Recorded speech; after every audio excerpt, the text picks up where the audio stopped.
vous inquiétez de ne pas voir les petits chats, mais je vous assure que Mad me suit absolument partout. Oh bah oui, voilà. On est bien installé. Bonjour.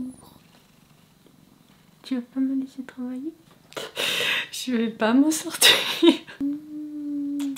Oui. Bonjour à tous, j'espère que vous allez bien. Je vous remercie de me retrouver dans cette nouvelle vidéo. Je vais tout d'abord commencer par essayer de vous expliquer quel est le contexte qui m'a amené à vouloir vous la proposer aujourd'hui. Vous aimez beaucoup quand je vous parle de parfum et j'ai reçu des messages de votre part me demandant de partager des recommandations de création à petit prix. Alors, c'est un vaste sujet, puisqu'il faut savoir qu'en parfumerie, la qualité des matières premières impacte directement le prix des parfums.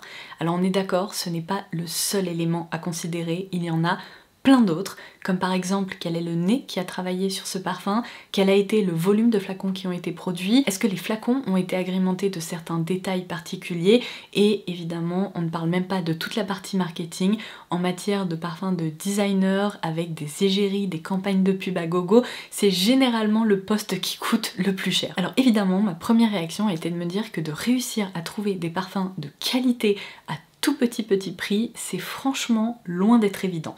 Seulement, je suis tombée sur un article sur le site de Fragrantica qui est une véritable encyclopédie du parfum. Je passe un temps fou sur ce site, vous n'avez pas idée. Mais du coup, dans cet article, eh bien, il y avait des recommandations de parfums qui sentent, on va dire, le propre, l'eau savonneuse, qui sont frais et réconfortants. Et j'ai parcouru tous les commentaires des utilisateurs et je me suis rendu compte qu'il y avait plein de ces recommandations que je n'avais jamais testées, jamais senties auparavant, et que beaucoup d'entre elles étaient franchement proposées à des prix qui sont très abordables. Donc après quelques petites recherches, j'ai finalement passé une commande sur l'e-shop de Notino, dont je vous ai déjà parlé. C'est vraiment un site que je vous recommande lorsque vous êtes à la recherche, notamment de parfums à prix très intéressants, parce que généralement les prix pratiqués sont inférieurs, il y a souvent des codes promo et le catalogue est quand même hyper large. Alors on ne retrouve pas tout, mais il y a quand même pas mal de références qui sont en effet intéressantes. Et du coup, en suivant ces recommandations, j'ai passé une grosse commande, seulement je n'ai opté que pour des parfums à moins de 30 €. Et franchement, 30 € c'est vraiment la limite haute on va dire, parce que la plupart étaient même proposés à des tarifs bien inférieurs. Donc j'ai eu l'occasion de les tester, de les porter, et je me suis dit que ça pourrait être fun de vous en parler et de les noter en quelque sorte. Alors j'ai juste devant moi mon carton à merveille, enfin à merveille. Soyons honnêtes, autant j'ai pu faire de très jolies découvertes, autant il y a certains parfums dont je vais rester très loin. Je vais bien sûr vous expliquer pourquoi, mais j'ai envie de commencer cette vidéo de façon positive, donc je vais tout d'abord vous parler de celui-ci. J'ai longuement hésité entre ce petit flacon qui fait 40 ml qui était proposé au tarif de 17 € et le plus grand flacon de 100 ml qui était quant à lui proposé au tarif de 27 €. Et ben je vais vous le dire tout de suite, j'aurais dû opter pour le plus grand format parce que c'est vraiment un parfum que je porterai avec plaisir pendant le printemps-été. Il est extrêmement réussi. Si j'ai décidé de l'ajouter à mon panier, c'est parce que les revues étaient franchement assez positives. Il y avait beaucoup de personnes qui avaient été très agréablement surprises, donc je me suis dit, je vais tenter le coup. Il faut dire que le flacon a aussi joué en sa faveur, parce que je l'ai trouvé hyper joli, assez insouciant, vraiment... je le trouve très sympa. Il s'agit de Happy Bigaradia de la marque Chopard. Il appartient à une collection de 4 parfums dont le lancement est malheureusement passé assez inaperçu. J'ai pu lire que ça a été une conséquence directe du Covid puisqu'apparemment les flacons ne sont pas arrivés en magasin. Il était très difficile de se les procurer et désormais on les retrouve sur Notino pour franchement des tarifs défiant toute concurrence qui sont très bas. Alors je ne savais pas du tout à quoi m'attendre parce que je n'ai jamais testé de parfum Chopard auparavant et vous savez quoi ? Je suis mais sous le charme. Vraiment, ça a été, je pense, l'une de mes plus belles surprises de ce colis parce que il correspond tout à fait à ce que j'aime. C'est vraiment selon moi une eau de Cologne revisitée, bien plus moderne, qui garde cette fraîcheur et ce côté hespéridé, mais qui est travaillée avec des notes qu'on ne retrouve pas régulièrement en parfumerie, ou alors qu'on retrouve mais vraiment dans de la parfumerie de niche ou dans des jus qui coûtent beaucoup plus cher que ça. Quand je me dis que j'ai payé ce flacon 17 €, sincèrement, j'en reviens pas parce qu'il est hyper beau ce parfum. Il combine une facette juteuse dans laquelle on retrouve des notes de mandarine et d'orange amère qui ne sont absolument pas acides, qui ne piquent pas le nez, à des notes beaucoup plus fleuries de néroli, de fleurs d'oranger, mais également de jasmin. Et pour le rendre vraiment délicieux et un petit peu addictif, il faut bien le dire, il y a des notes de carotte et de miel qui ont été ajoutées. Donc c'est vraiment là qu'on retrouve ces notes qui sont pas très communément utilisées en parfumerie. Évidemment, il y a des parfums dans lesquels on les retrouve, mais peut-être un petit peu moins. Et je trouve que ça crée, vous savez, cette envie d'y revenir et d'essayer de déterminer qu'est-ce qu'il y a dedans, parce que c'est très joli à porter. Alors je dois dire que malheureusement, même si je le trouve superbe, qu'il est très bien exécuté, un peu addictif comme je vous le disais et qu'on y retourne avec plaisir, je suis déçue par ces notes de fond qui sont franchement absentes, que je ne repère absolument pas et qui du coup ne supportent pas suffisamment le sillage en fait. Son sillage est vraiment très léger, c'est presque un parfum de peau en fait, en tout cas en 1 heure il se transforme en parfum de peau. Et alors même si je le sens quand j'approche mon nez comme ça par exemple de mon avant-bras, eh bien il se fait un peu oublier et son aura aurait selon moi pu être bien plus importante que ça.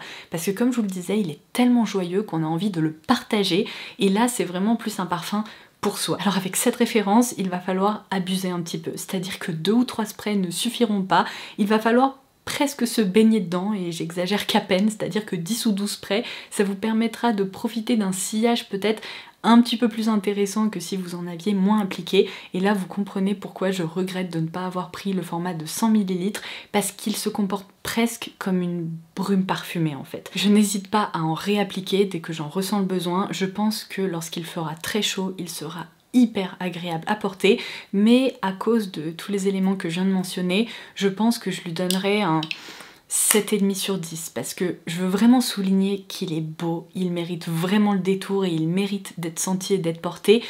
Mais franchement, ce sillage et cette aura auraient pu vraiment être améliorés. Alors j'ai ensuite une référence qui est beaucoup revenue dans les commentaires de cet article que j'ai mentionné en début de vidéo.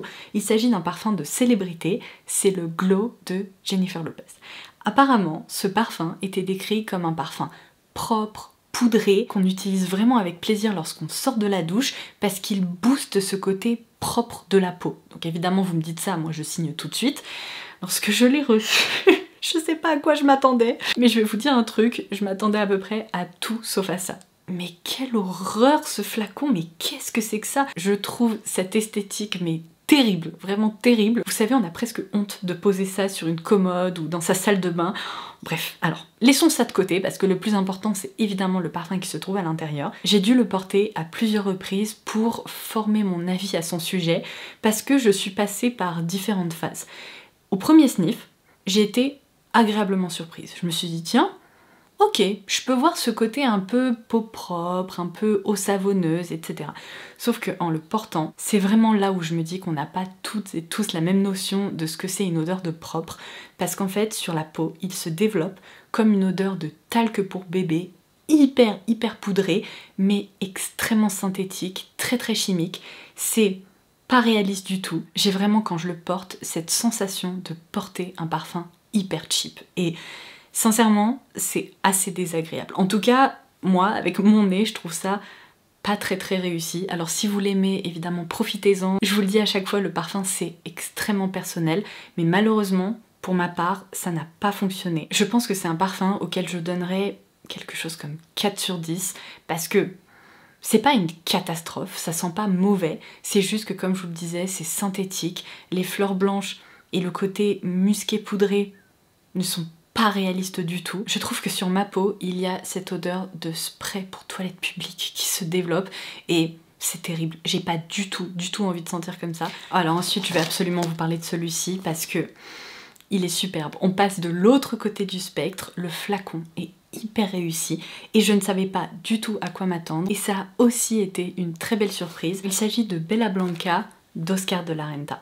Et alors je dois dire que l'univers de la maison de haute couture est vraiment hyper bien retranscrite dans ces parfums parce que même s'ils sont hyper accessibles, je trouve qu'ils sont très élégants. Ils jouent sur des bouquets fleuris qui sont sincèrement très bien exécutés. Si je dis ils, c'est parce que j'ai 2 références dont je vais vous parler. Donc je vais commencer par celui-ci, qui est vraiment presque un parfum de mariée. Lorsque je le porte, je m'imagine dans une superbe robe de soirée, vous savez, un peu XXL. Non mais regardez-moi ça. Je vais vous proposer des zooms, ce flacon est très très joli. On dirait vraiment le parfum d'une mariée. Il est décrit comme un parfum qui joue sur les fleurs blanches, une facette assez verte et fraîche, et je dois dire que c'est exactement ça. Ici, le côté poudré est très très bien exécuté parce qu'il ressort des fleurs et ça le rend hyper féminin. Et en regardant le bouquet olfactif, vous allez pouvoir constater que des fleurs, il y en a. On retrouve du muguet, hyper frais, qui apporte cette petite touche assez verte et rafraîchissante, mais également du jasmin, de la tubéreuse, de la fleur d'oranger, de la rose, de l'iris. J'adore, j'ai envie de mettre le nez dedans. Cette fois-ci, les notes de fond soutiennent hyper bien ce parfum et font leur travail tout simplement. On y retrouve du musc et également du bois de santal qui n'ont pas été ajoutés de façon disproportionnée. C'est très équilibré et du coup, ça lui confère un sillage qui est très intéressant. Franchement, ce parfum, je lui donnerais facilement un 8 sur 10, peut-être même un 8,5 voire un 9 parce que soyons honnêtes, c'est pas non plus le parfum que je pourrais porter tous les jours et mon nouveau parfum signature, mais franchement, je l'ai porté avec plaisir, je continuerai de le porter avec plaisir et c'est, je pense, l'une des plus belles créations à petit prix que j'ai eu l'occasion de découvrir jusqu'à présent. Et alors du coup, sachez qu'il y a d'autres déclinaisons qui sont proposées, une autour de la rose, bref, il y a plusieurs flacons. Moi j'ai également opté pour Bella Bouquet. Alors cette fois-ci, le flacon est un petit peu moins joli parce que je trouve que la couleur est plus franche et ça correspond peut-être un peu moins à mon esthétique tout simplement, mais il est joli quand même. C'est peut-être ce contraste entre le capuchon argenté, la plaque argentée et ce bleu assez franc qui est moins satisfaisant que cette ambiance beaucoup plus pure, mais franchement, celui-ci mérite le détour aussi. Il est cette fois-ci un petit peu moins fleuri, un petit peu plus poudré et délicatement boisé, mais qu'est-ce qu'il est beau! Il s'ouvre sur des notes qui me font penser à un cocktail très rafraîchissant. On y retrouve du bambou, du thé vert, de la clémentine ainsi que de la pêche, et vraiment, cette pêche, elle est juteuse, elle est vraiment jolie. En note de cœur, et bien de nouveau des fleurs, comme je vous le disais, avec du jasmin, de l'iris, de la rose et également du magnolia. Et en note de fond, un petit peu la même chose, c'est-à-dire qu'on retrouve des muscs, du bois de santal, mais aussi de la fève tonka et du bois de cèdre.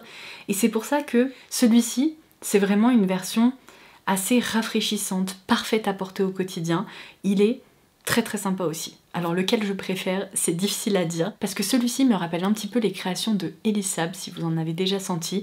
Il est pur, il est beau, il donne le sourire. Et celui-ci est tout à fait joyeux aussi, mais il est tout simplement un petit peu plus fruité et juteux. Donc tout dépend de ce que vous préférez. Si vous aimez les fleurs, tournez-vous vers cette version-là. Au contraire, si vous aimez les bouquets olfactifs qui sont un peu plus juteux, un petit peu plus fruité, je pense que cette version-là devrait vous convaincre. Alors du coup, après réflexion, parce que vous commencez à me connaître, je suis une grande amatrice de bouquets fleuris, je dirais que Bella Blanca, je lui donne 8,5 sur 10 et Bella Bouquet, 8 sur 10. Alors ensuite, je passe à un parfum qui est apparemment iconique, qui est revenu un nombre de fois incalculable.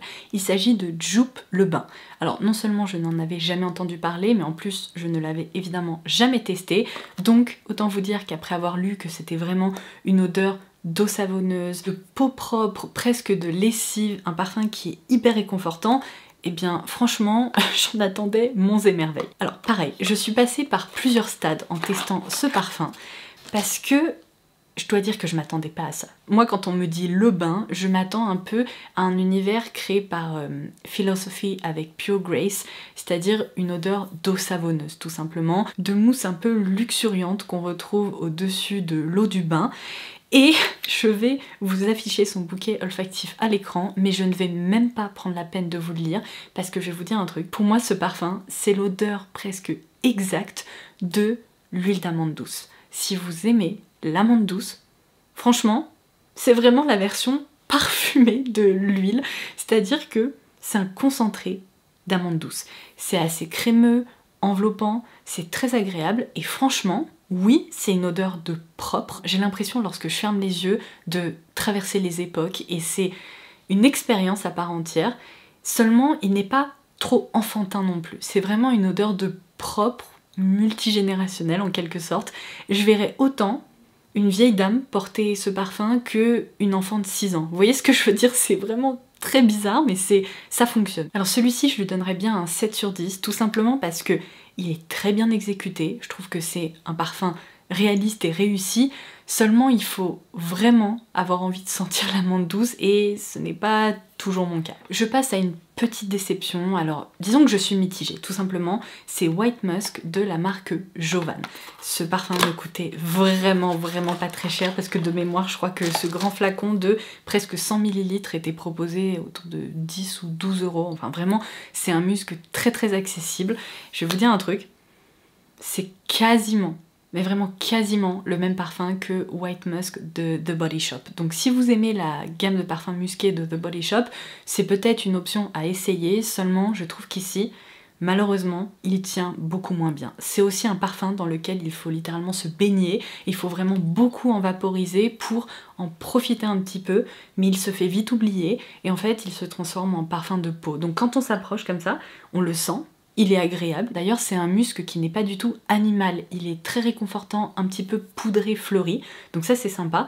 Mais dès qu'on s'en éloigne un peu et qu'on n'est pas comme ça au niveau de sa peau, je dois dire que j'ai du mal à savoir où est-ce qu'il est passé. Donc pareil, ça pour moi, c'est pas vraiment un parfum, c'est plutôt une brume parfumée. Donc je pense que celui-ci, je lui donnerais quelque chose comme 5,5 ou 6 sur 10 parce qu'il y a d'autres marques qui proposent des versions qui sont bien plus réussies, qui sont plus impactantes en quelque sorte. Après oui, elles coûtent plus cher, mais bon, quitte à vouloir sentir une odeur de musc propre, bah autant opter pour un parfum qui sent vraiment quoi. Alors ensuite, j'avoue, je n'ai pas voulu prendre de risque. J'ai opté pour un tout petit flacon avec un petit vaporisateur qui fait 20 ml, mais sachez que cette eau de Cologne, parce que c'est plus une eau de Cologne qu'un parfum, est proposée dans de nombreux formats, à la fois avec un vaporisateur, dans une version qui coûte un petit peu plus cher, mais bon, c'est pas transcendant non plus. Franchement, ça reste une eau de Cologne hyper accessible, ou bien dans un flacon apparemment sans petit vaporisateur. Donc faites attention si vous décidez de craquer, il existe deux versions. La version sans vapo, ça risque d'être un petit peu plus difficile à utiliser au quotidien. Ça me rappelle vraiment ce geste qu'avait mon papy. Il utilisait de l'eau de Cologne en versant directement dans sa main, il n'y avait pas de vapo sur son flacon, et après il tapotait ça dans son cou, j'imagine, ici au niveau du haut de son corps, et aussi parfois même après s'être rasé la barbe.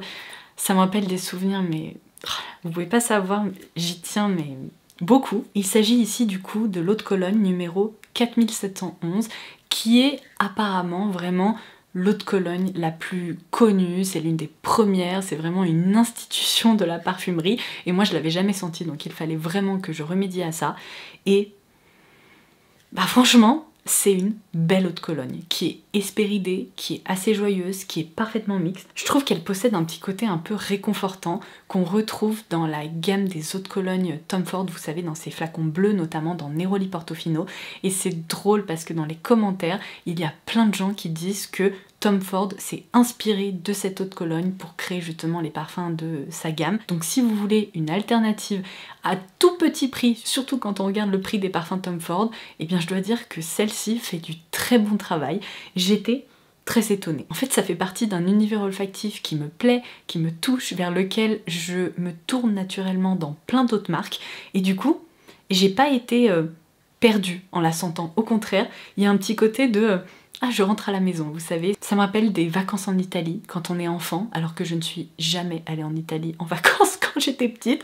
Mais il y a un petit côté, ça peut rappeler plein de souvenirs, ça peut évoquer plein de choses. Je trouve ça beau. Oh mince, j'ai dû changer ma batterie, j'ai été coupée et j'ai tapé dans l'appareil photo, donc j'espère que je ne vous ai pas trop fait bouger. Donc je n'ai qu'une seule chose à vous dire et à vous conseiller. Optez, ne serait-ce que pour un petit flacon comme ça de 20 ml, ça ne vous coûtera que quelques euros et vous verrez. À mon avis, ça sera une expérience à part entière. Franchement, je lui donnerais bien un 9 sur 10 facile parce que c'est bien exécuté. J'adore. Bon, je vais malheureusement vous quitter sur une note pas très positive. Au contraire, je pense que ces deux parfums-là sont les pires parfums que j'ai sentis de toute ma vie. Mais vraiment, une horreur.